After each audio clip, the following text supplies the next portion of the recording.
I think half of all loans that are serviced by independent mortgage bankers. And I believe 90% of Fannie and Freddie loans are originated through independent mortgage bankers. Banning our money supply because the Fed has been restricted. I'm going to explain that. Credit card loans, car loans, those are short-term borrowing rates, and they are low right now. Microsoft and Google came out and said, we're not going to reduce our billions of dollars of spending. Existing home sales, 4 million home sales annual rate. That's with a little drop.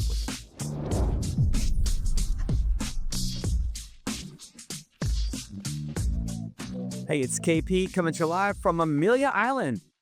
This is the IMB NBA Conference. This is the meat grinder right here. There's Michael Hammond, Suha, LinkedIn Legends. I'm trying to avoid all the vendors back there, and it's noisy, so I'm going to come out here. I did a video last night, and for whatever reason, it didn't take. So let me give you an update. So this is see, gentlemen, Team Argyle in the house. Let's go.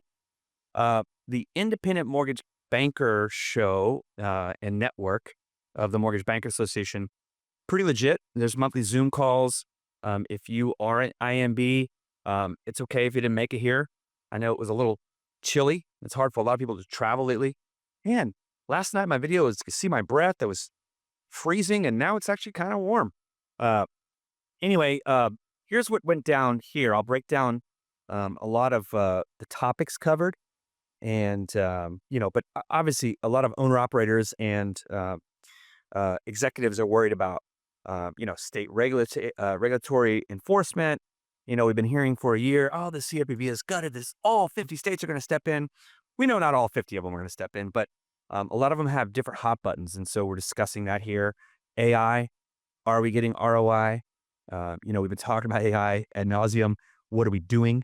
Mickey Schilling and I are co-chair of the IMB network, and we are hosting in about an hour here, actually about 45 minutes, a peer-to-peer roundtable closed to the media, only IMBs, and we'll wheel in 2 drink carts and get some truth serum, and we're going to talk about things that impact our business. And it's a really good session, one of the better ones at the IMB show every year. So if you didn't make it this year, come next year. What is the Mortgage Banker Association working on at a national level? They're not shut down, even though our government is partially shut down. We didn't get JOLTS report today, not getting the BLS labor report Friday. So there's going to be some delays in data, which I've been talking about the last couple videos. And so we're going to see the impact of that. But the MBA is working on a couple different things. So they are trying to get loan level pricing adjustments, LLPAs, to be reduced. So with Fannie and Freddie, they keep pinging on Bill Pulte, the FHFA director, who's working his butt off out there, breakneck speed, and trying to get some stuff done. If we can get LLPAs down or reduced, we can get more people in the houses with more affordable pricing. Kind of a second initiative there the MBA is working on is reducing LLPAs for someone that already has a Fannie or Freddie loan. Okay, just to recap. FHFA is the regulator of the GSEs. So talking about GSE loans, conforming loans, Fannie and Freddie loans. If you already have a conforming loan and you're a paying client, you're on time, why would you have to pay for LLPAs a second time? What is the risk? You're already proven to be a good risk. So that's an initiative. And then, of course, the MBA has been trying to bang on HUD with their $189 billion of our money, people who are in FHA loans paying mortgage insurance premiums, which is 11.47% reserve ratio when the requirement is only 2%. The same target as inflation from the Fed. So what are we doing with that $189 billion sitting in a war chest, not helping home affordability and helping FHA borrowers? So that's another initiative. Now, I know there's another very popular topic, the single credit in file being an option for borrowers over 700 FICO. There are different opinions out there, but here's data from the GSEs. So this is for Fannie and Freddie loans again only. Fannie and Freddie have given the data that their average FICO is 757. And 75% of all Fannie and Freddie loans are 740 or higher. So less than 680, 6%. So I do understand both sides of the argument, but as an option, it feels like it should be an option because there is no way that we are trying to get credit costs down. I have not seen another solution yet that is actually tenable and can be enacted very quickly. So there's a lot of ideas out there. They're nice, but they take some time. This one won't take that much time. It'll still take time. So it's all relative. So I think a single merge in file should be a good win. Just my empty water bottle. Trying to stay hydrated here. You know how these trade shows go. So I had some other cool data about independent mortgage bankers. They're responsible for 2/3 of all originations. And I think half of all loans that are serviced by independent mortgage bankers. And I believe 90% of Fannie and Freddie loans are originated through independent mortgage bankers. And so this is a pretty good show to kick off the year, even though it's February already. And, January was the longest month ever. It's the longest year I've ever experienced was January. But, we are definitely making some inroads here. So let's talk about the Fed and interest rates.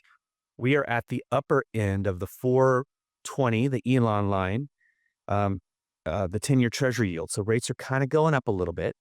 We just don't have all this data that we need to come out that's super friendly. And if the GDP stays at 4.4% or higher in the first half of the year, we may see what we saw the last 2 years where there was no Fed rate cuts until September through December. There's the CME market tool says there could be a 25 basis point cut in April. And, we do have a big announcement coming out tomorrow. The Treasury, U.S. Treasury Department has what's called the quarterly refunding announcement. So they basically say, here's how much we need to sell to fund our government this quarter. And these are the durations of the coupons. Is it more long bonds, short-term bills, notes? And so the consensus is that at least for the next few quarters, they're going to keep things the same. So they probably don't want to disrupt the market. So that's a big announcement that comes out tomorrow. It does matter. And so PPI came out last week, which was delayed. So inputs, producer price index, were a little high. And that could push up inflation. But we're in this 10-year Treasury yield range from 420 to call it 434, maybe 440 on the high end. So that would lead to higher rates. However, because there's less volatility, the mortgage spread between 30-year fixed rates and that 10-year mortgage yield has compressed. So you're not seeing an outsized movement in rates like we would a year ago or 2 years ago when that spread was higher. So that's a good thing. Let's talk about Kevin Warsh for a second. So he is the nominee for the Fed. If you've ever said, abolish the Fed, audit the Fed, I hate the Fed, I don't say those things, but there's a lot of people that do. He's your guy. So his whole thesis is the reason we have systemic inflation is because the Fed balance sheet is so large. The Fed has this model where they want to have 20% of our GDP on their balance sheet. They're just under $7 trillion right now. Kevin Warsh was there in 2006 through the crash. He said, man, when he was there, they had like an $880 billion Fed balance sheet. He says the reason we have systemic inflation always going up all the time, it's not because of the supply chain disruption during COVID, which he calls, a pass-through, tariffs, a pass-through, Ukraine and Russian war, oil inflation, which was a pass-through, which we saw that. Oil's been pretty cheap for over a year. He basically is saying it's systemic and in there because the Fed has an inflated balance sheet. So you can kiss the Fed buying mortgage-backed securities goodbye with him on board. They want to probably have them buy less treasuries, and he wants to shrink the balance sheet. And if he does that, and it works, I think over time we'll see less inflation, which is good. You typically get good inflation when the economy and GDP is growing, which we're seeing right now. And then, of course, there's bad inflation. So I thought that was a pretty interesting take. And he also doesn't want to break labor like the old model says you have to do to tame inflation. So it's a different approach. Instead of breaking labor, he wants to shrink the Fed balance sheet. That's pretty radical. He was very critical of the mistake that Chair Powell made when he did not start to raise rates soon enough after COVID, which set in a lot of systemic inflation. He calls it the biggest policy mistake in over 40 years by the Fed. And it's probably not wrong. We all kind of know that. And he says that fiscal policy, yes, the Congress and, they have to pass bills, but they keep getting enabled with all this cheap money and expanding Fed balance sheet. And so there is no fiscal restraint on them. And so if the Fed with monetary policy shrinks their balance sheet, it might maybe force more cuts from our Congress and finally do the hard work, which is quit spending more than we make. So we'll see how it all plays out. Other than that, gosh, it's beautiful. We're out here at Amelia Island, and most of us are flying home tomorrow or tonight, and it's off to the next trade show. So I'll get back with some more updates. Hopefully my video didn't crap out. Have a good one. Cheers. KP coming to you live from Corona, California. And this is probably the only video you will see from this desk all year. I don't know why. I turn on the video and the microphone volume goes down. Got nothing. Any tech experts down there? Help me out. I hear you loud and clear that I don't come across loud and clear, so I'm going to try. NBA, Amelia Island. I'll give you a little recap. There's a lot of great posts on LinkedIn, and what a incredible conference. And of course, the stock market is getting absolutely destroyed this week. Bitcoin, gold and silver got crushed. Everything's getting crushed. I was watching Squawk Box Asia on CNBC. Asia's getting crushed, but bonds are doing well. So the 10-year Treasury is back under the Elon line, as Bill Bodnar likes to call it, the Snoop line. So we're under 420, which is a technical level that was kind of holding that yield from going down. So what was resistance before becomes support, and then it pierced through it today. So will we have follow through? Will we have good rates tomorrow? Will we have good rates for a while? And to quote Logan Motoshami at Housing Wire, who I'm excited to see next week at their economic summit, together with Barry Habib on stage, it's labor over inflation. And so, we talk about inflation and the inflation mandate that the Fed has, and we talk about, full employment, but there's nothing more deflationary when your income goes to zero. So 6.5 million job openings in the delayed, due to a partial government shutdown, delayed JOLTS report, job opening labor turnover. So there's supposed to be like 7.2 million jobs open around the country. We're down to 6.5. That's not good. So, weekly jobless claims spiked, and we'll see if there's any follow through. Logan pointed out on his Instagram post that there's some seasonal effectiveness to that. People get snowed in, they create jobless claims. So we'll keep an eye on that data. But generally, a lot of labor data this week during jobs week, which does not include the jobs report for January, which is really just the second half of December and the first half of January. Because of the partial government shutdown, that's getting delayed into next week. And it would have been nice to see that report come out tomorrow to see some follow through, because if it is weaker, then we would see rates get even better, because you can see how much impact labor data has on the 10-year Treasury yield. The trend for quite some time, really since April and May, after the revisions, has been for weaker labor data in this country. And that's not good. So, that could tend to see the Fed be more likely to cut if they feel that they're in restrictive territory. They have said they're at the higher end of neutral. They're not down to their neutral rate. Basically, another way of saying their stopping point when they stop cutting.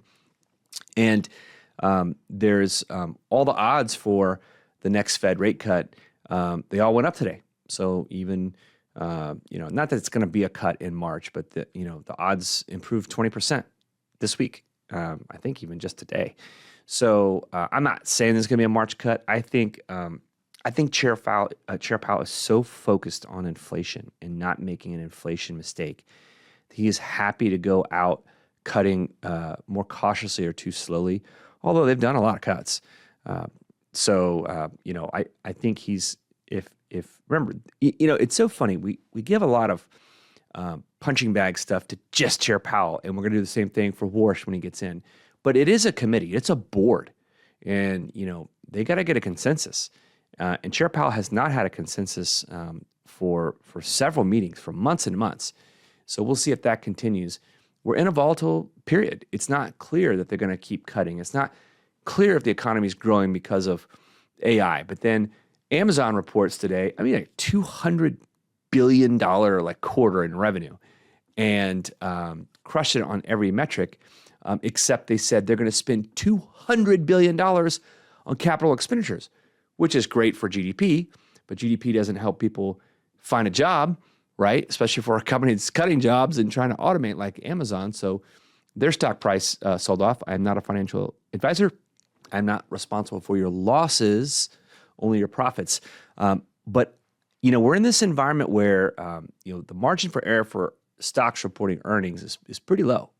If you guide down, or even if you say, I'm going to spend more on AI infrastructure, you get punished. It'd be like us as lenders after we come back from the MBA, we hear all these great pieces of advice, and we're like, you know what? We're going to go spend some more money on tech. And then someone's like, oh, the hell you're not. I'm not buying your company. And so it's just funny how some of these AI companies are being punished for doing what every company does, which is if you make a good investment in tech where you think you'll drive ROI, that's usually a good thing. Unfortunately, when you're a publicly traded stock, a lot of times these earning reports come out and you get punished in the short term. Even if in the long term, that $200 billion they're going to spend this year on capital expenditures makes them absolutely incredible. Walmart joined Amazon as the only other retailer with a $1 trillion market cap. When we wake up tomorrow, 6:30 Pacific time, and I check my put trades that I bought 2 minutes before the market closed, which instantly went up quite a bit of money.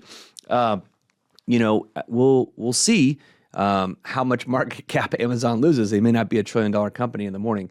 So it's just interesting to see that. But companies are earning money. They're doing well. And so is our industry. Marina Walsh had some great data at the MBA's IMB, Independent Mortgage Banker Conference, showing that IMBs were doing better when it comes to profitability. And you know what? Low rates help. Multiple channels help. Having the ability to have easier refinance business come through the door helps. So, I looked at some January numbers. January issuance of mortgage-backed securities was up 20% versus last January. 20%. That's a big number. And so, the only negativity I hear are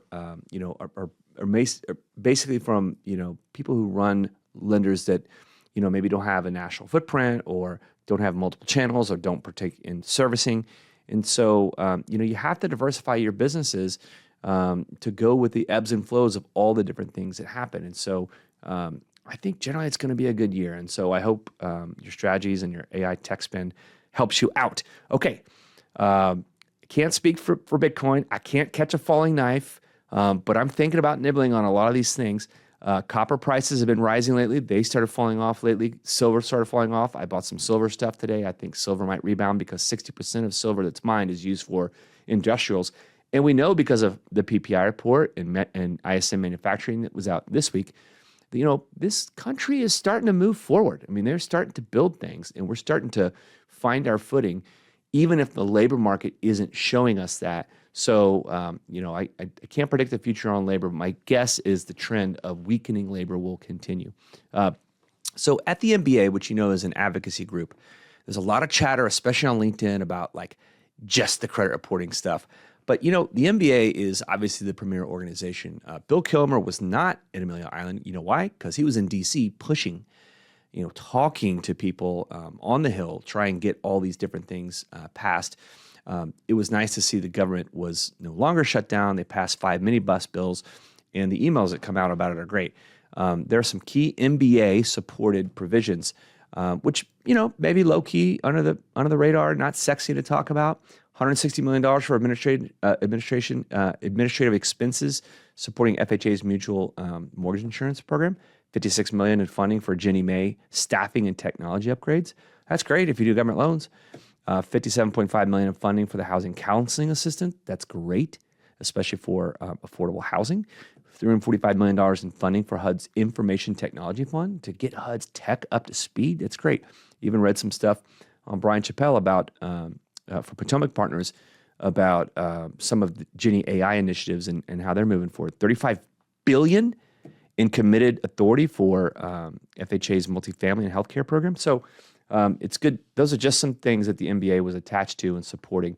Now, Bank of England didn't cut. European Central Bank didn't cut. Bank of England was pretty close. I think it was like a 5-4 vote. So they're kind of hanging on there to see what they need to do to stimulate their economies. The job cuts for the Challenger Grand Christmas, going back to the labor report, 108,000 job cuts in January. It's like the biggest number since, 2025, something like that. So it's 118% increase year over year. So pretty drastic when it comes to the job cuts and that data. And so we will go into the weekend as I've kicked off February, and rates are in a good spot. So I think we're off to the races. Let me make sure if there's anything. By the way, if you watch Steve Scanlon, my guy at Rewire, he had a great interview where he basically got to interview one of his heroes, and I commented on LinkedIn below. It's a great podcast about mindset, neuroscience, and how the field has developed since the 70s. So take a look at that. And I was able to catch a movie on the way back the other night, and on my flight last night. This is my only day at this desk this entire month. We have our sales rally next Wednesday, Thursday in office, but I'm on stage for our 3 channels. So I just don't have a chance to really work and be here. So all my videos going forward will be from somewhere else. And thanks for all the kind words for people coming up to me. The show was very interesting for the MBA. As the co-chair of the IMB network, I was very committed, to being at every single session and taking part and being active. I stayed all the way until the last session, even on Wednesday. And when you don't hang out in the lobby and you're at all the sessions, man, there are people that were there at the show that I normally hang out with and have a cocktail at all the different shows. And I'm not promoting drinking, but I'm just saying, I didn't really see any of them because I was in all the sessions. So it's quite the different show. I got a chance to watch that tank movie with Brad Pitt, who's a total stud, called Fury. It was about World War II. And he said that ideals are peaceful and history is violent. So will there be military action in Iran? I don't know. I think if that happens or we have a weak jobs report, which will come out next Wednesday. We also have, I believe, a CPI report next week. Any of those things happen, we could see mortgage rates get back to the lower end of the range. The 10-year Treasury, could get down, maybe touch around 4.13 again, maybe even below that. So not asking for that kind of stuff, just calling the shots as I see them. And lower rates is great for our business, and hopefully we'll continue that trend. Have a wonderful week and start to February, and I'll catch you down the road. Cheers. You've been listening to KP Talks Dollars and Cents, a top-rated show for those who want to learn about the economy and mortgage environment. Tune in each week for more episodes, and please leave us a 5-star review on Apple Podcasts and Spotify. Kevin Perenio does not render or offer to render personalized investment or tax advice through KP Talks Dollars and Cents. The information provided is for informational purposes only and does not constitute financial, tax, investment, or legal advice. For more info, follow KP Talks Dollars and Cents on all of our social channels.